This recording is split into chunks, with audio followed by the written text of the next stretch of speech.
This is the Clinical Consultation Network, and welcome everybody. We appreciate you being here. We do this every Tuesday at 12:30 Central Time. This is such an important topic that we have for today, David. And Janet is just gleeful at the topic of constipation. This is such an important thing, though, in the lives of all of us, I think, from time to time, is it not? So absolutely, it is. Yes, so I even when my children were young, I remember my wife and I worked in surgery, so our dinner conversation around the table was pretty much open for anything, and what we encountered at work and stuff. But one of the topics we always made and drove home as frequently as we could was constipation, and so some people don't prefer that as a dinner table topic, but well, if you're in clinical services of any kind, that topic probably is okay to discuss at the dinner table. But for most people, yes, that's not what you necessarily want to be talking about at the dinner table. And we're going to talk about it at the slightly after lunch table here in a moment. That's I'm really glad that you're bringing this topic up, because it's going to really underscore some things that I think really need to be talked about with respect to different sorts of psychiatric and behavioral issues that people experience as well. Because when you're experiencing painful physiological conditions, it can exacerbate other types of symptoms that you might have when it's an extreme situation. So we'll get into that in just a minute. Before we do, David, I'd like to spend a little bit of time talking a little bit about COVID-19, and I want to show some of the reason why, because I'm going to show you the graph of the spread of COVID-19. Let's see. Hold on just a second. I need to share my screen. Hold on. This is where it gets very nerve-wracking when you're doing this, to be able to do what you want to do, but I think I've got it here. Let's see. Am I sharing my screen now? Could you see that graph? Yes. So I just wanted to review a little bit with folks. So what this graph shows is the number of new COVID-19 cases per day. And what you will see here is we began somewhere around the middle of March. Probably, I think the graph starts on March 13th, perhaps. Actually, I think the graphic starts on 3/19, and you can see we went through this growth. And by the way, the blue bars going up are the number of cases that occurred on that particular day. So you can see here as an example, on June 26th, we had 1,410 new cases across the state. The red line that's here provides the 7-day average of new cases.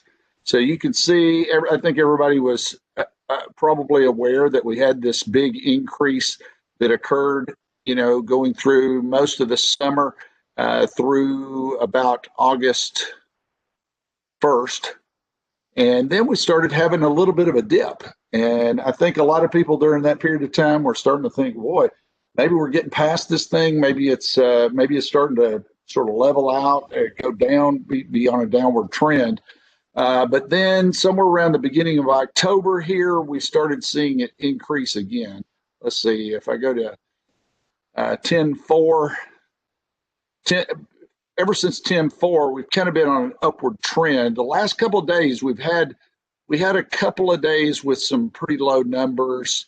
I think we had 1,100 on Saturday and 774, if I remember correctly, 754 on Sunday.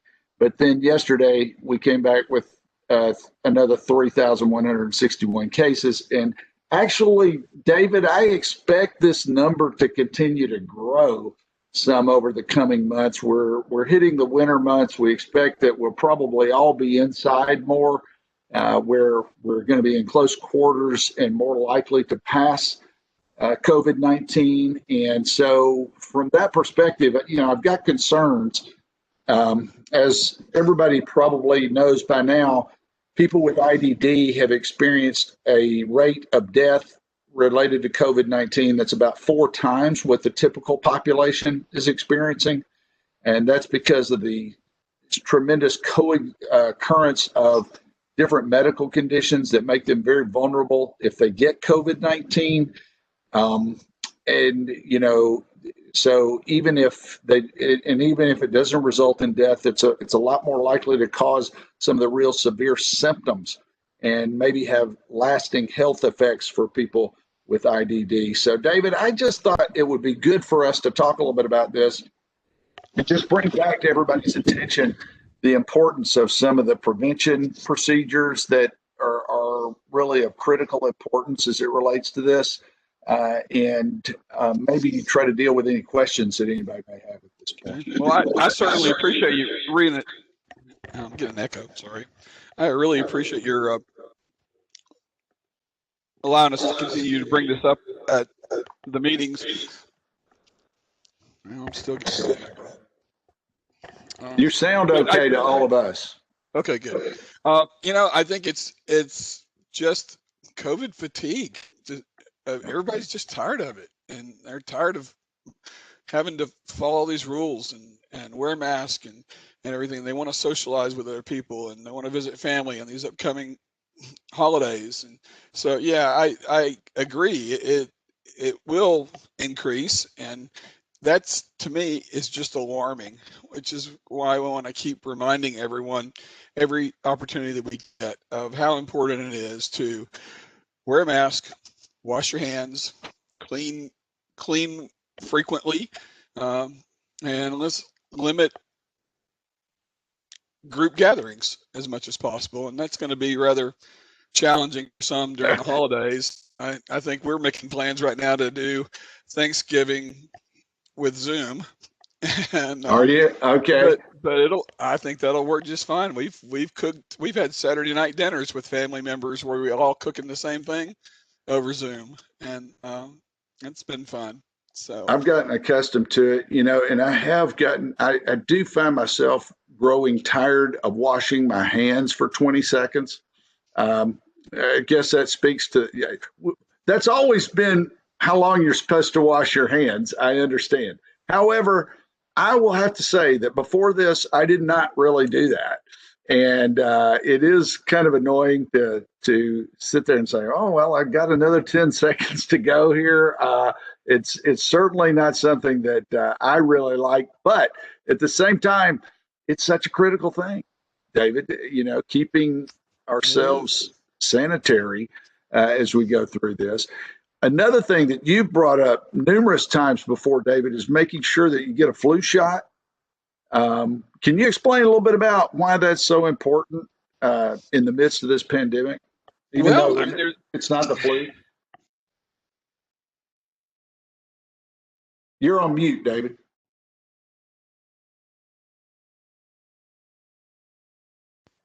I would imagine, although I don't know for sure, but having flu and COVID at the same time would be a pretty detrimental illness, and just puts the risk of, honestly, just the risk of death from flu or COVID that much greater. But there is a so everybody needs to get a flu shot that can. And unfortunately, I believe the statistic is about 40% of the population usually get a flu shot each year. But hopefully there'll be more people willing to do that this year, thinking that it may help in the event that they get, get COVID. It's just really important. But along the lines that too, some are thinking that with everybody wearing masks, it may help decrease the transmission of flu also. So, we may not have a really substantial flu season. I guess that kind of remains to be seen, but certainly the potential's there to be devastating, and just anybody that can. That's certainly a plus of wearing masks, even though I know that gets annoying for people too. But the positive with that is maybe we can prevent some of that flu being passed along. But I think it certainly would be bad to get COVID and the flu simultaneously. Certainly would be devastating for a number of the people that we serve who have co-occurring diabetes or respiratory conditions, other things of that nature. So it's, I think, of critical importance that we're doing that. Actually, want to be in a position now, and we got this recommendation from the Department of Health, that in addition to staff wearing masks when they work, that it's also a good idea to wear a face shield while you're working, to prevent passing it along and also to protect the person wearing that equipment. So this is a recommendation, I think, that we have for direct support workers out there, people who are working in homes. The other part about this, David, that I think is so important is making sure that we're communicating with staff about their away from work behavior. Of course, I don't want to get in a position where we're trying to control every aspect of how people behave. I mean, this is still a free country, of course, but we want to educate people about this and make sure that they understand the risks of being in close contact. That they are thinking through those matters, because whatever they do during their off time is going to have an impact on the folks that they're working with when they come back to work. Well, and so many people, are kind of under the impression, well, these are my family and they're not sick and they wouldn't have it. And, they may have it and be asymptomatic, so they could be spreading it. And so that's why it's just so important to be diligent about hand washing and mask and the precautions that we take in all of our lives right now, at all things that we do. Whether it be home or work. Yeah. I just wanted to take a few minutes and discuss that a little bit, David, just because I think it always bears bringing everyone's attention back to and trying to address those things. I just saw a note here from Christina Barker, and she says, and my wife also did this, went to Publix to get her flu shot, and it was free to get the flu shot, plus they give you a $10 gift card. Wow. So I'm not trying to advertise for Publix necessarily, but there's a pretty good deal. If you want to get a $10 gift certificate, just go there and get your flu shot. So that's available. Please do that. And so let's go ahead, David, and transition into the topic of the day, which you're going to bring to us here. And before we do, though, David, it's been a while since we've heard from you on the Clinical Consultation Network. So I'm wondering if you could just give us a brief introduction again of yourself, tell a little bit about your job and your history, your background, and also give us that piece of information that nobody knows about you. Oh, see, I've about dwindled them all away. You've used them all up before. So you can do a recycle if you need to. Yeah, I'm David Taylor, and I'm the director of nursing, and I've been a nurse for 35 years. Worked in the hospital for 20 of those years, and I've been with the IDD all the rest of the time, and spent most of those years in the East region as a regional nurse, and fortunately had this opportunity a couple of years ago. It's been a wonderful opportunity, and that's about all the exciting news that I can drum up. Recently had a total knee replacement. Oh yeah. Plan on having the other one done here when that can be scheduled, and so tell us a little bit about that knee replacement. That was an interesting experience. I have a lot of arthritis, and I've had a lot of surgeries over the year, probably 16 or 18 surgeries. And I have to say, this was absolutely the worst one I've ever experienced. It was really painful. All the others I've been able to pretty much get over in a couple of weeks, but this one's been a lot more challenging. But today is my 6th week post-op. I no longer need a cane or a walker or anything. I'm doing stairs, treadmill, bike, everything. So it's once that recovery kicked in, it looks like it's going to turn out real well. But boy, it was So, tough so there for a while. it was mostly pain related to surgery, not not Yeah, you're now that you've recovered, you're experiencing less pain than you were experiencing before. absolutely. Yeah, Yeah. and like one of my good friends and nurses in the East, Dan, mentioned, he goes, well, what do you think? You're cutting off the ends of two really big bones and putting Yeah. some stuff on them and slapping Yeah. it back together. It's gonna hurt. Yeah. Yeah. I But get yeah. that. So that's kind of been my odd thing here recently. Yeah. It's Yeah. you know, Well, thank you for sharing that. All right. So, well, let's move into this topic. And I was just reading something that Janet Schaus posted up here about her grandmother that I thought was interesting because she said her grandmother would ask her every day when she was a kid if she had pootered that day. So, and I think grandmas know the importance of this stuff and how important it is to keep the bowel moving. Do they not? Yes. So, absolutely. David, come educate us on this topic. Well, so constipation, we think of it, as a fairly common thing in most people. Now, most people do have it occasionally. I've got a little PowerPoint here that I created. I'm going to drag the ball over so I can show that.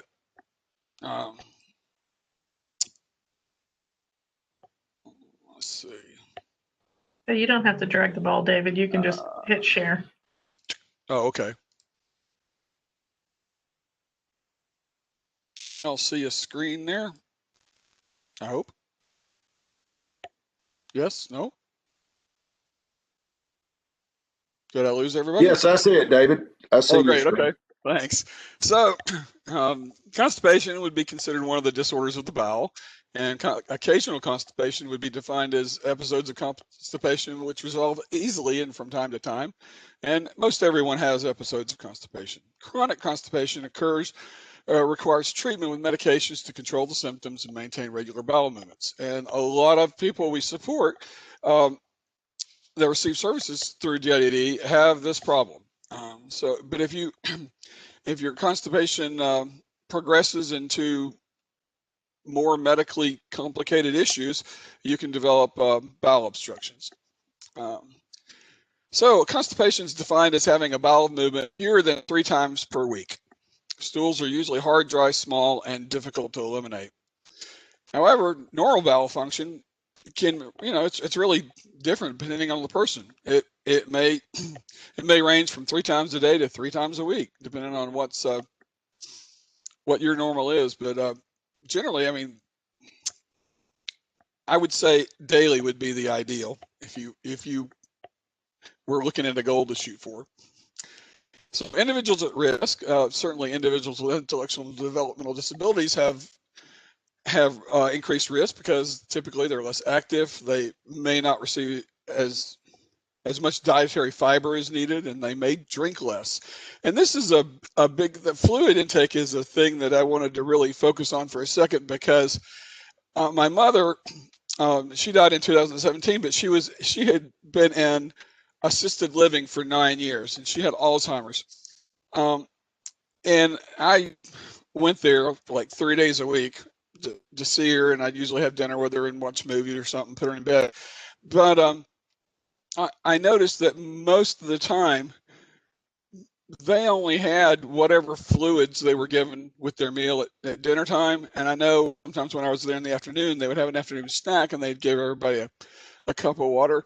But people with Alzheimer's, it just seemed like they never thought to say, "Hey, I'm thirsty. I need a drink." And this may be the case for a lot of direct support staff that work in our system, and the person they're supporting may not be able to verbalize when they're thirsty. And so if y'all can think to offer the person you support a drink every time you get a drink, that can help, because fluids contribute to constipation. It contributes to UTIs and so many things. It's just you need plenty of fluid, and generally I'd say folks don't get enough. Yeah, that's a good reminder, David. And the fact of the matter is, this happens in my own household. Sometimes, people get a drink, a bottle of water and drink a few swallows out of it. And I find these few swallows drank out of bottles all over the house, and, not drinking the whole bottle. But it does make me think, maybe from a behavioral perspective, it's a little bit easier for people to take if they're drinking smaller quantities at a given point in time. And so instead of trying to get somebody to drink a whole bottle of water, giving it to them in a Dixie cup or something that would, where it's more comfortable to do that, but doing it a few more times a day, and really reinforcing that. I remind myself of circumstances where I've worked with people, and I'd really talk about how much people are doing for their health when they drink water. Kind of make that a running narrative and make that a real goal, is to say, hey, man, you're really taking care of your health right there. That's cool. I think those types of things can really promote those types of habits that you're talking about, and make people, you're thinking, wow, I'd like to have another drink of water. And, increasing water intake from that perspective, I think is really important. And so it's really reinforcing these habits that lead to good bowel health. And it's surprising how much just a little bit more can make a difference in how you feel. So anyway, back to it. So we also have individuals with neuromuscular disorders, abnormal nerve or muscle response or coordination of the bowel. And you have individuals with cerebral palsy with poor nervous responses within the bowel causing motility problems.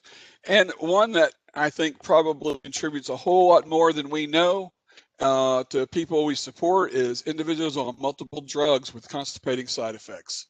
There are many, and that slows the transit time or alteration in the bowel consistency or the fluid content there. And it just can be a problem because we have people take so many medications, and it may not list as an interaction with another medication, but you got to know there's some complicating factors every time you add another medication onto the list. And that reminds me of a situation that I encountered in East. I went out to do a nursing consult on someone, and this person was wheelchair bound, and she had a lot of bowel problems. And as I was looking through her records, the first thing I did was check her medications, and she was on she had prescribed about 30 different medications. 25 of them were primarily her routine meds, and then she did have about 5 of them that were PRN. But she had 7 medications that she was taking for constipation, and she started having diarrhea. And so they took her to the doctor, and the doctor prescribed Lomotil to stop the diarrhea. Really just a frustrating thing, because you want to just say, did you not look at the medication list and see that she's on 7 medications? Could we not just stop some of those meds so that maybe she's not having so much diarrhea? And it's just like sometimes they don't notice that. They just, you're there to be seen for what you're there to be seen for. And practitioners may not know that person very well, or they may not know their history and such. And so, it's very important for any staff that are with them to speak up in situations like that and kind of highlight stuff like that if they can for those practitioners, because it's a hard job. Wow, that is we talk about polypharmacy. I've never heard of that degree of polypharmacy for constipation, though. Man. Wow. Yeah, it was quite. It stood out like such a big flashing red sign, waving the flag. Yeah. David, this reminds me of what Dr. Tom Cheatham used to talk about, which was, whenever something's going wrong, to blame the meds. And so often, especially with people who take a ton of psychotropic medications, just about every one of them has a side effect of creating constipation. And when that occurs for somebody who doesn't have very good language or can't, express that they're experiencing discomfort from that, it can be one of the contributing factors, for a lot of people with autism spectrum disorders or other, disorders where they have difficulty Well, communicating. and think create about it problems for them. when you've experienced constipation in your life. If you're really constipated, it just makes you miserable. Yeah. And so somebody that can't communicate well could definitely present with some challenging problems as a challenging result of that. No behavior. question about it. Yeah. Sure can. So what are some of the signs that y'all might see for folks that are constipated? Certainly, somebody wants to spend a lot of time on the toilet. If they're straining or grunting while trying to have bowel movement, of course, hard, dry feces, small. If they might have a bloated stomach or they're complaining of stomach discomfort, or even in some cases, they engage in rectal digging. So there's some pretty evident signs. You just got to pay attention to them. David, I was just going to mention one other kind of idiosyncratic thing that I saw with one fella that worked with some years ago. He would try to get like on a doorway or on a door or maybe a hanging bar or something, would try to kind of stretch himself out and hang from that door a little bit. And what he was trying to do was achieve a position where he felt more comfortable. Wow. Because of the impaction that he was experiencing at that time. And so they found when they cleared that impaction for him that he no longer did that kind of strange thing that he was doing. And so you look at these things sometimes and you interpret it as strange behavior, but then you turn around and you say, well, there was a valid reason that the person was doing this. And usually you want to look to try to think about what's the valid reason the person might be doing this. When you see people engaging in that type of behavior. Well, that's a great story because it also reminded me of something that occurred with my mom near not long before she died. But one of the nurses called me from the assisted living one day and she said, I was helping your mom in the bathroom and she was straining hard and she has just gone limp and I don't think she's breathing. What do you want me to do? And I'm like, the nurse's name was Kathy. And I was like, Kathy, DNR. That's, don't do anything. And she goes, okay. And so she was telling me later that she called one of the other staff to help her get her out of the bathroom and put her back into the bed or in her room. And they said, Kathy had her by the shoulders and this other staff had her by the feet. And to get her up on the bed, they kind of had to fling her up there. And I said, when they flung her up and she hit the bed, she went,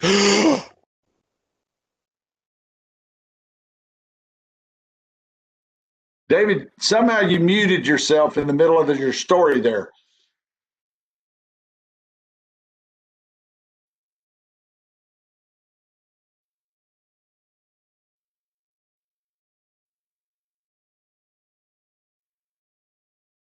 You got to the point where you basically kind of, when they threw her on the bed, it kind of shocked her back alive, it seems. It did. Yeah, it was the funny thing. When they threw her on the bed, she just gasped a big breath of air, and she lived 3 more weeks after that. So, but she was actually impacted, and she was straining so hard, and I think that's what led to that. But it was almost really kind of comical. I mean, it just, can you imagine how shocked they were?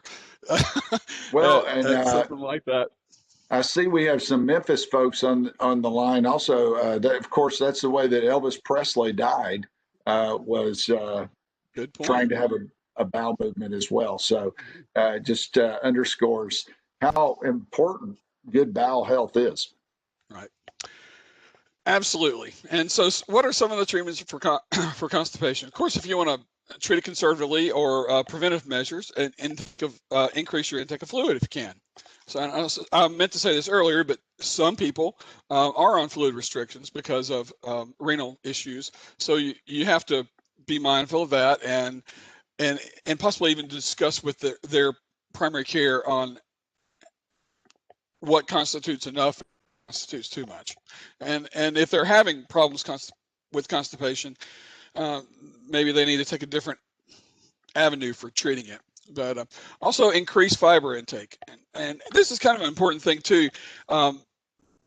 You know, you can eat all the fiber in the world you want to, but if you don't have enough fluids to wash it through the system, it's not going to do you a whole lot of good.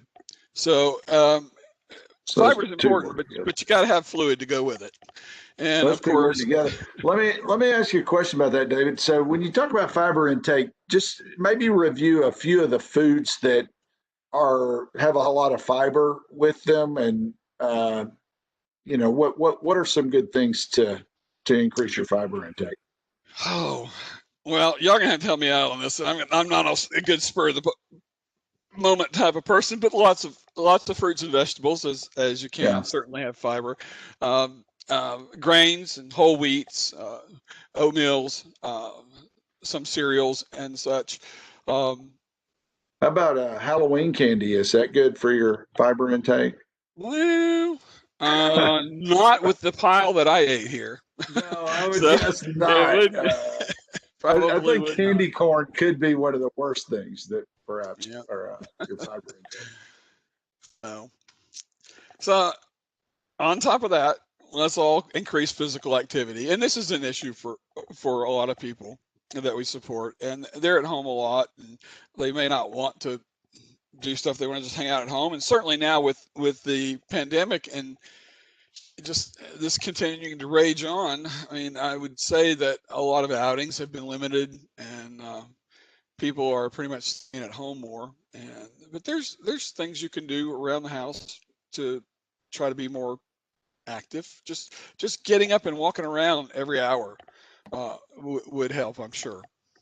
Yeah, I think people are often, when you talk about physical activity, thinking, well, it has to be some, magnanimous type of exercise routine that you're doing, but a little bit of exercise still helps with this.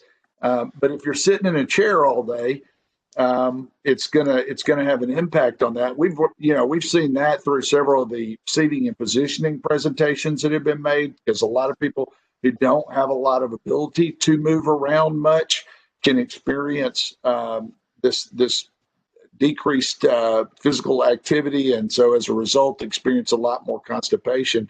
And so there has to be a great effort to, when people are capable of doing it, to engage them in physical activity to stimulate the bowel. Absolutely. Every little bit helps. So some of the treatments that you can that are available for constipation is various laxative medications, stimulants, stool softeners, lubricant laxatives, and osmotic agents. And then you have rectal treatments such as suppositories or enemas. Those should not be used as a regular treatment for constipation. I think they just develop too many bowel habits with having to have those enemas and suppositories to go if you can avoid that. So what's real important for our direct support folks to know? Well, it's just like any other time, you're the eyes and ears for everyone about that person that you're taking care of. And you know them best, and you know them when they're not feeling well, and you know when something's just not right. We've had so many direct support staff over the years come to us and say, I knew he wasn't right. I just didn't know what it was. And of course, Dr. Cheatham had a good story about that also, about an early lesson he learned, and that is absolutely true. So for those taking care of people, monitoring them for any signs and symptoms of constipation is so important. For people that are being treated for constipation or on a bowel regime of any kind, tracking the bowel movements is important to kind of keep up with that. And now diverting off here for just a second as a regional nurse, one of the things that we've seen a lot when we go out to visit people in their homes and things, everybody's doing the bowel tracking, but nobody's really looking at it. Yeah. And you go out and you look at somebody's record, and you see where this person's gone for 5 days without a bowel movement, and then you flip over to the PRN medications, and they've got a PRN medication for not having a bowel movement in 3 days. And it's just people have a tendency to get into routines and just filling out your form and not really looking at the things that really could be very important. And maybe people don't see bowel tracking as important, but it really is pretty huge. No, David, no pun intended. It can be quite huge. But the other aspect of that, every behavior analyst that goes in to do an assessment on someone should check the bowel record. And it's not enough just to check it because, and I think a lot of times we rely on a diagnosis to tell us if this has some impact, again, no pun intended, on whatever it is that's occurring. But it's not just knowing that the person has chronic constipation or difficulties with constipation, but knowing if the constipation that someone's experiencing is related to the behavioral events that are occurring. And so you have to look at the bowel record and match it up with the behavioral documentation to be able to come to that conclusion. You can't, I think a lot of times, and it's what we call in behavior analysis, a motivating operation. Okay. So we think that because this person has constipation, it's motivating them to behave in different ways than they would typically behave. For instance, if you don't feel well, and then somebody asks you to do something, you might resist that some. If you're feeling uncomfortable, if you're feeling irritable because of constipation. And what we have to do is be able to say, well, yes, the person really was constipated at the time this occurred, because most people, it comes and it goes. It's not something that's a constant issue for them. So for some it is. But you need to verify that by looking at the record, which is what you're underscoring here. Absolutely. And then we touched on it here just a bit, just then, but bowel tracking is important for those that are being treated for it, and people that are maybe not being treated, but they have a tendency to experience frequent episodes of constipation. So if you're going to track, what's one of the best tools that you can use to help find out how to describe their bowel habits? Well, let's take a look at the Bristol stool chart. And I believe, Dr. Davis, you actually have one of these also. Oh, you're muted now, sir. Yeah. Yes, Michelle Bagby last year for Christmas gave me a coffee cup with the Bristol stool chart on it, because I tend to talk about this a lot. And actually, this is another legacy of Dr. Tom Cheatham, because he's the one that actually introduced me to the Bristol stool chart. I've always known the importance of poop in the work that I do, okay, because it's always been kind of an ever-present issue. But Dr. Cheatham introduced me to this Bristol stool chart, which basically opened my eyes up even wider with respect to constipation and its effects. So yes, this is a very important piece of information for everybody to have at the ready. And it actually does. You go down and look through it. It's kind of breaks it down pretty well, literally. So responsibilities and roles, and certainly the agency. Oh, but David, the one point about that is, one of the things that's interesting to me is that, of course, type 1, type 2, type 3, you're thinking constipation. Sometimes you might be having diarrhea, though, and that constipation can be an issue for you. And the way Dr. Cheatham explained this to me is you might have a type 3 that is obstructing your bowel, but still have liquid that is filtering through that and causing you to have diarrhea. And so you can't necessarily just rule out constipation based on the fact that a person's having a soft or watery stool. Really important thing to remember. Absolutely. Thank you for mentioning that. I think I've got it on in a slide coming up, but yes, that's a really important thing. Sorry, I didn't mean to get ahead of you. No, you didn't. I'm glad you said it, because I may not have, putting that much emphasis on it, and that does need to be mentioned, because it really is kind of a strange thing. You had somebody that would be having watery stools, you wouldn't think they would be constipated, and if they're impacted, that certainly can be the case. So Agencies, though, I mean, everybody's got some responsibilities in this too, and the agencies need to ensure that individuals who are able to be physically active have adequate motivation and opportunity to stay active. They need to help ensure that the meals that they have are good sources of dietary fiber, and they need to provide staff with support and training so that the staff will know how to monitor individuals, how to recognize these problems, and by decreasing the chance of any fatal complications related to constipation and bowel obstruction. So chronic constipation can lead to more serious complications such as hemorrhoids, rectal prolapse, fecal impaction, and bowel obstruction.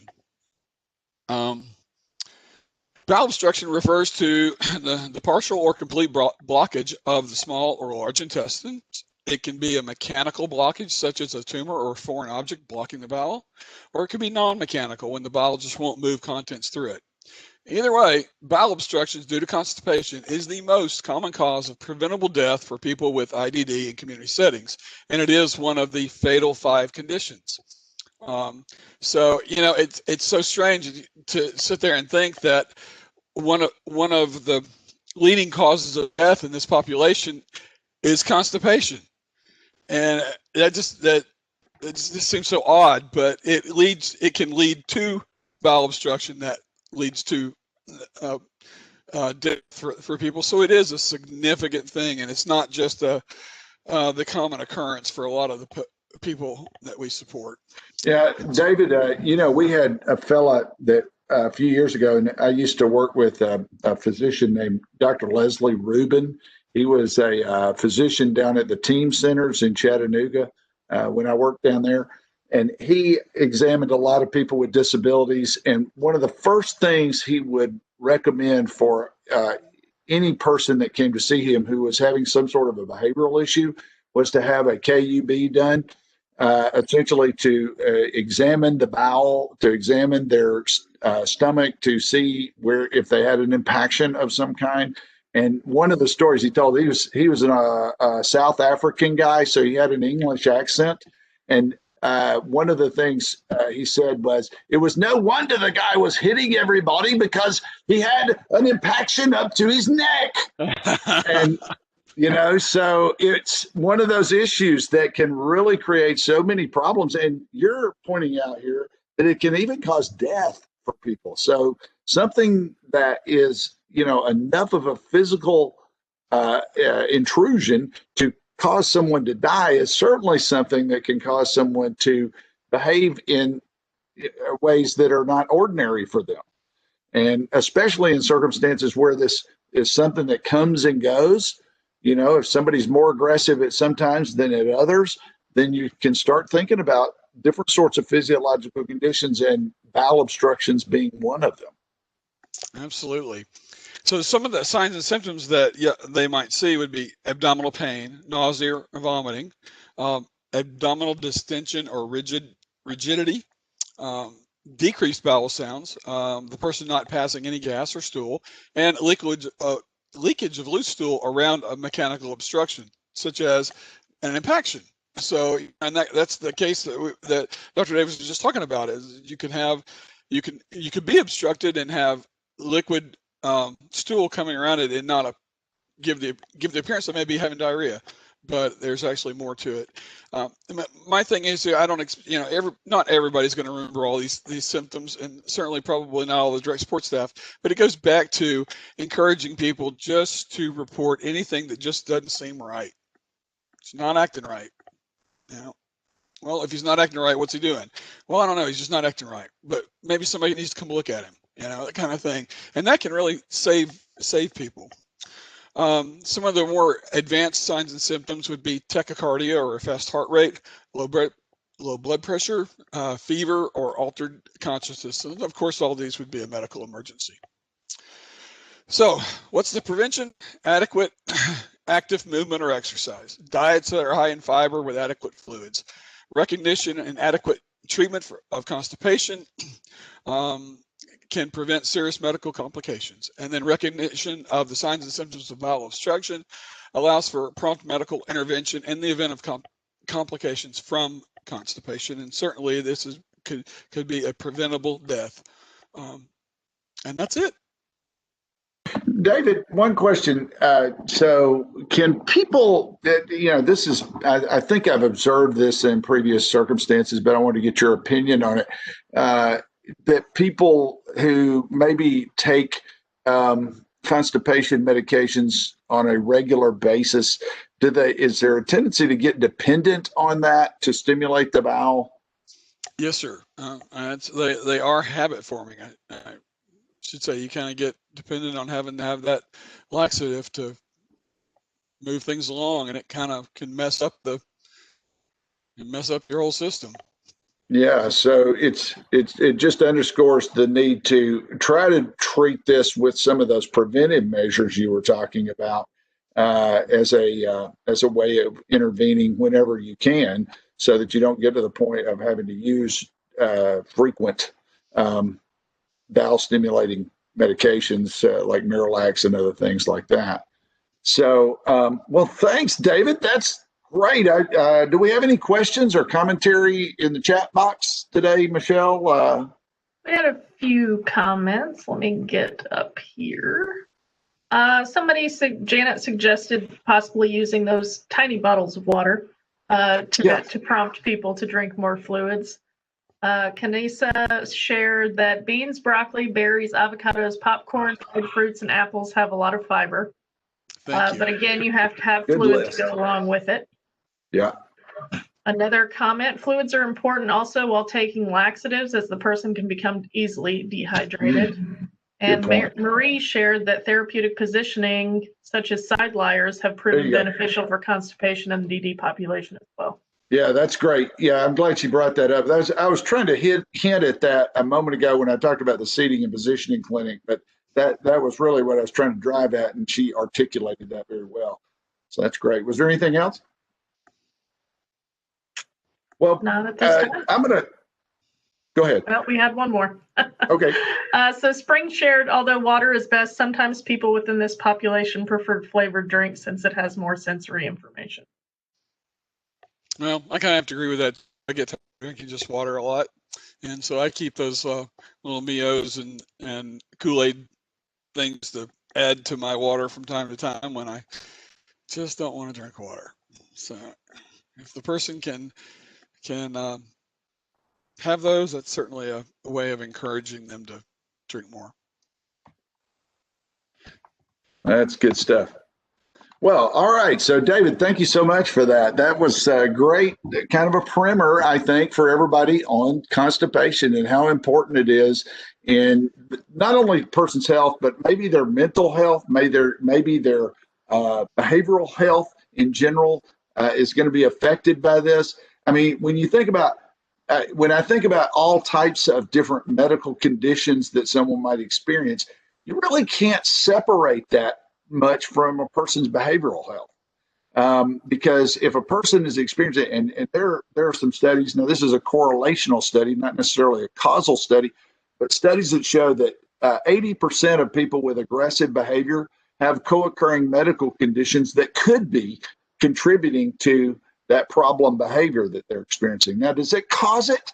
Maybe not in every case. Is it really the cause of the mental health or behavioral issue?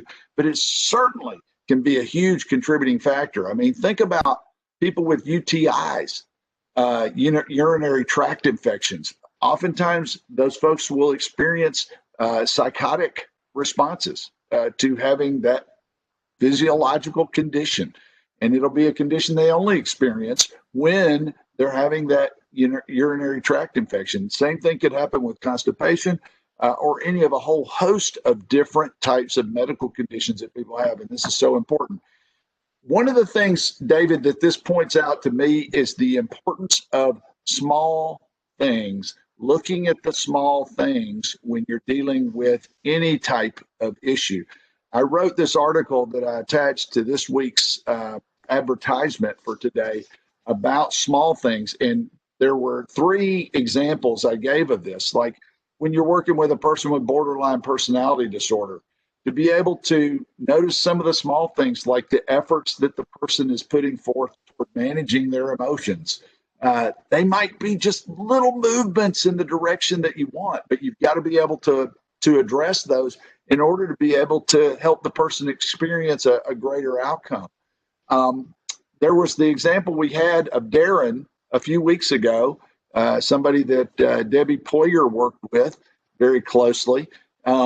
And you know what it was when they were trying to establish comfortable position for him to be in, a way of providing greater comfort to him. It was measuring very small changes in his attitude, in his heart rate, just very small things that told them that when they were achieving a position that he found comfortable and that where he was making improvement. And then finally, this was a very amazing example we had from our East Tennessee homes where the staff had noticed just a slight change in someone's cough. So this was somebody who had a tick. So sometimes when a person has a tick disorder, they have a little cough with it, okay? And so this was a chronic cough. Staff had gotten pretty used to hearing this cough all the time, but they noticed that she started having just a slightly different cough than she had had before. And as a result of that, got her tested for COVID-19 and found out the reason that her cough had changed was because she had COVID-19. Wow. As a result of that, they were able to take actions to help the person get isolated, prevent the spread from that person to others, and to help them get through that period of illness. Whereas, you know, people who aren't noticing those types of things are not able to do that. So it really does come down a lot of times to noticing the small things. And I noticed in your presentation about constipation, it's noticing some of these small things about the way the person is responding that may tell you that they're having a problem with constipation.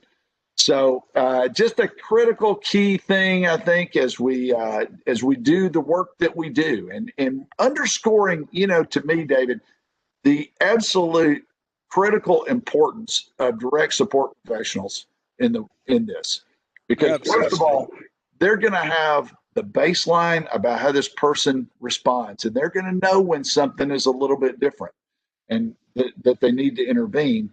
And you know, being in a position where they're validated enough to be able to bring that to other people's attention, make sure the person gets the medical care they need is critical. So thank you so much, David, for today. Thank you, and I appreciate all the emphasis you provided on regarding behavioral findings and issues associated with situations like constipation. That for some, I think that may, you know, it's like I may not have realized that maybe he's acting out. It's easy to overlook, you know, and I'm not saying it has something to do with every issue you deal with, but it's certainly something you need to be thinking about, especially when it's sporadic. You know, if it's something that happens every day, maybe if somebody has chronic constipation, that could be a cause. But when people are having periods of constipation, this could be a contributing factor that you want to think about. So great stuff. And of course, this is the Clinical Consultation Network. We do this every Tuesday at 12:30 Central Time. So please join us each and every week. Please, Carol Rabideau, come back every week and see the Clinical Consultation Network, and hope to see you again next week. Thank you so much for being here. Thank you all very much.